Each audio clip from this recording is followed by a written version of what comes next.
Good morning বন্ধুরা। তো এখন মর্নিং না, এখন অনেক দুপুরবেলা। আমি ঘুম থেকে উঠে তোমাদের সাথে কোনো রকম ব্লগ শেয়ার করতে পারিনি। এখন দুপুরবেলা প্রায় 1-1:30 বাজে। আমি বাপিকে নিয়ে একটু জামা কিনতে বেরোচ্ছি, কারণ আমার আজকে শো ছিল, শোটা ক্যান্সেল হয়ে গেছে। তো ক্যান্সেল হওয়ার পরে বাবার সাথে ইনভাইটও ছিল, বাবির বন্ধুর মেয়ের আজকে রিসেপশন, তো সেখানে যাওয়ার কথা ছিল। বাপিকে আমি একটা আবদার করেছি, আমি যেতে আজই আছি, কিন্তু আমাকে জামা কিনে দিতে হবে। কিন্তু একটা না, বাপি আমাকে দুটো জামা কিনে দিয়েছে। তো ফাইনালি জামা তো কিনে এনেছে, কিন্তু জুতো আমার নতুন লাগবে, জামার সাথে সেট করে জুতো পরবো। বাপি ভাবতে পারিনি যে বাপির পকেটটা এতটা খালি হবে। বাপি জোর করে নিয়ে যাওয়ার কারণে, তবুও বাপি আমার মনের আশা কখনো নষ্ট করে না। ছোট্ট থেকেই আমি যেটা চাই সেটাই দেয়। আমার বাবা আমাকে সেইভাবেই আবদার করি, সেইভাবে মানুষ করেছে, নিজেরা কষ্ট করেছে কিন্তু আমাকে দিয়েছে। জানি বাবাদের কষ্ট আমরা হয়তো বুঝি না, বাট তবুও চাহিদা আমার কখনো আমার বাবা কমতে রাখিনি। তো বাড়ি চলে এসে দেখো ঢুকেও পড়লাম বাড়িতে।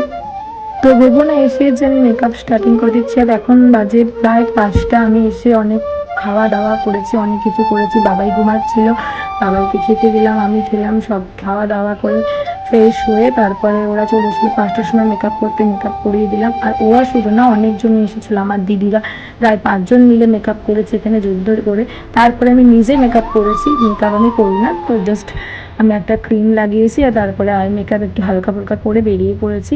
তারপরে দেখতেই পাচ্ছ গাড়িতেও উঠে পড়েছে, এটা আমাদের পার্সোনাল গাড়ি। তো ওই গাড়িতেই তত্ত্ব নিয়ে যাচ্ছিল বাবার বন্ধু, একদম ক্লোজ ফ্রেন্ড, বাবার বেস্ট ফ্রেন্ড, তো তার মেয়ের রিসেপশন। তো সব কিছুই দেখতে পাচ্ছ আমাদের গাড়িতে দায়িত্ব করে দিয়ে দিয়েছে। আমরা ফাইনালি পৌঁছেও গেছি। তো বিয়ে বাড়িতে এসে দেখি অনেকেই সব চেনা জানা, আমার শ্বাসপুরিতে সব চেনা জানা, অনেক ফ্রেন্ড সার্কেল, অনেক মুখ চেনা মানুষের সাথে দেখা হয়ে যায়। তো আমি ভাবছিলাম বিয়ে বাড়িতে গিয়ে বোরিং হবো। বোরিং তো অবশ্যই আমি আমি কোনো ইনভাইটে কোনো দিনে যাই না, অনেক বছর পর, প্রায় 2 বছর পর আজ আমি বিয়ে বাড়ি এলাম। তোমাদের সাথে হয়তো আগে আমি কোনোদিন বিয়ে বাড়ির ব্লগ শেয়ার করিনি, তোমরা আগে দেখেছো। তো ফাইনালি আমি একটুখানি ঢং করে নিচ্ছিলাম, কিন্তু এটা কি কারণে, এটা আমি একটা রিলসে দেখবো বলে আমি এটা করেছিলাম। ভেবো না যে আমি শুধুমাত্র পাগলের মতো জিনিসটা করছি। তারপরে তো বিয়ে বাড়ি ঢুকে যাচ্ছি আমরা। বিয়ে বাড়িতে গিয়ে তো খাওয়া দাওয়ার পালা। তো খাওয়া দাওয়ার পালা মানে স্টার্টার খাওয়া শুরু হবে। ইভেন আমি অত খেতে পারি না, জানো তো, কিন্তু খেতে আজকে হবে। অনেক বছর পর বিয়ে বাড়ি এসেছি বলে কথা, কিন্তু আমার দিদির মেয়ে যা তাড়াতাড়ি খাচ্ছে, আমি তো অত তাড়াতাড়ি খেতে পারবো না। আমি ওর দিকে তাড়াতাড়ি নিজেকে একটুখানি রিয়েলাইজ করে নিলাম। বুঝতেই পারছো আমার মুখ চোখ দেখে যে আমি কি খেতে পারবো। তো আমি এমনি খেতে পারি না অত খাবার দাবার। তো তবুও চেষ্টা করেছি। মাশরুমের একটা স্টার্টার করেছিল, খুব দারুণ লেগেছে ওটা আমার, আমি খুব খেয়েছি ওটা। তাও 3 বাটি খেয়ে নিয়েছি, একটু একটু করে দিচ্ছিল অবশ্য। তো এখানে দেখতে পাচ্ছ স্টার্টারের এখানে এত ভিড়, আমি যুদ্ধ করে নিয়ে যেতে পারবো না। তো এই যে অলোক যেটুকু দেখিয়ে দিলাম, এটা আমার বাবার ক্লোজ ফ্রেন্ড, দেখতেই পাচ্ছ পাশে পাঞ্জাবি পরে। আর আমার দিদির ছেলের তো ডিমান্ডই আলাদা। আমার দিদির ছেলেকে সবাই আমার দিদির ছেলেকে ওখানে খুঁজছি। তো চলে এলাম মেন ব্রাইডের কাছে। ওই যে কোণে দেখতেই পাচ্ছ, এটা আমার বাবার ফ্রেন্ডের মেয়ে। তো রিসেপশন খুব সুন্দর সাজিয়েছে, আমার খুব পছন্দ হয়েছে। তো চলো একটুখানি বাজি ফাটানো তোমরা দেখে নাও, একটু আনন্দ করে নাও। একটাই সেল। তোমার দুটো তিনটে একসঙ্গে